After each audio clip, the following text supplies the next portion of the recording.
26 जनवरी को वडोदरा शहर के याकुतपुरा इलाके के एक मकान में हुई चोरी की वारदात के मद्देनजर क्राइम ब्रांच की ओर से आरोपी की गिरफ्तारी कर ली गई है और इस मामले में आरोपी को साथ रखकर चोरी की वारदात का रिकंस्ट्रक्शन भी क्राइम ब्रांच की ओर से करवाया गया है। बीती 26 जनवरी को याकुतपुरा इलाके में रहने वाले वसीम मलिक अपने परिवार के साथ दादी के निधन के कारण हालोर गए हुए थे। तब इस दौरान चोर ने उनके बंद मकान को निशाना बनाया।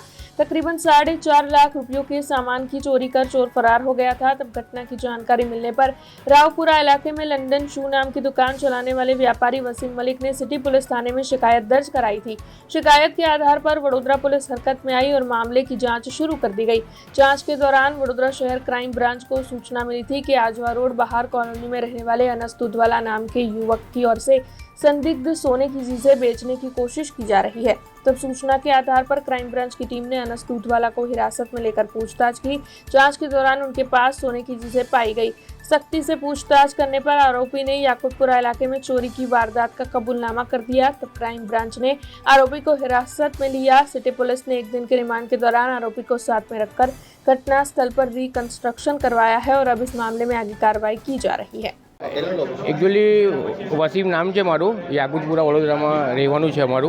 મારી દાદીનું અવસાન થયું હતું ત્યારે અમે લોકો હાલોલ ગયા હતા. તો એ ટાઈમ પર આ બનાવ થઈ ગયો અને બનાવ થયા એના પછી ઘટના સ્થળેથી પોલીસે બહુ સફળતાપૂર્વક બહુ ફાસ્ટ રિઝલ્ટ આપી દીધું અને એમાં કમિશનર સાહેબ છે, પછી આપણે ક્રાઇમ બ્રાન્ચની ટીમ છે, સિટી પોલીસ સ્ટેશનની ટીમ છે, એમનો ખૂબ ખૂબ આભાર વ્યક્ત કરીએ છીએ. ચોરી 4-4.5 લાખની ચોરી હતી. એમાં જે રોકડ રકમ હતી, પછી લંડનના પાઉન્ડ હતા અને સોનાના દાગીના હતા. એ એકચ્યુઅલી એની ધરપકડ કરી છે ત્યાં મેમન કોલોનીના પાસેથી. એ ક્રાઇમ બ્રાન્ચ અને સિટી પોલીસ સ્ટેશનના એ લોકોના કામથી બરાબર થયું છે. અરે પોલીસ પર બહુ ભરોસો છે. હમણાં આવી ગયો, અમને પહેલાંથી પણ હતું, પણ એમને જે કામ કર્યું છે બહુ પ્રાઉડ વાળું કામ કર્યું છે લોકો. વડોદરા યાકુતપુરા ખાતે આજે આપણે મકાન આવેલું છે. એ મારો સન વસીમ કરીને છે, એના પરિવાર સાથે અહીંયા રહે છે. હું હાલોલ ખાતે રહું છું. ગયા સપ્તાહે મારી માતાનું હાલોલ ખાતે અવસાન થતાં આ લોકો આપણે ઘર બંધ કરીને હાલોલ ખાતે આવ્યા હતા. ઇન બિટવીન અમારા ઘરે દરજીનું સીવાનું કામ કરતો છોકરો અને જે રોજ આવન જવન કરતો હતો અનીસ દૂધવાલા, એને આ બંધ મકાનને નિશાન બનાવી અને ચોરીને અંજામ આપ્યો હતો. એમાં સોનાના દાગીના, વિદેશી કરન્સી અને ઇન્ડિયન કરન્સી સહિત 4.5 થી 5 લાખના મુદ્દામાલની ચોરીનો અંજામ આપ્યો હતો. એ બાબત અમે શહેર પોલીસ મથકે ફરિયાદ આપી હતી.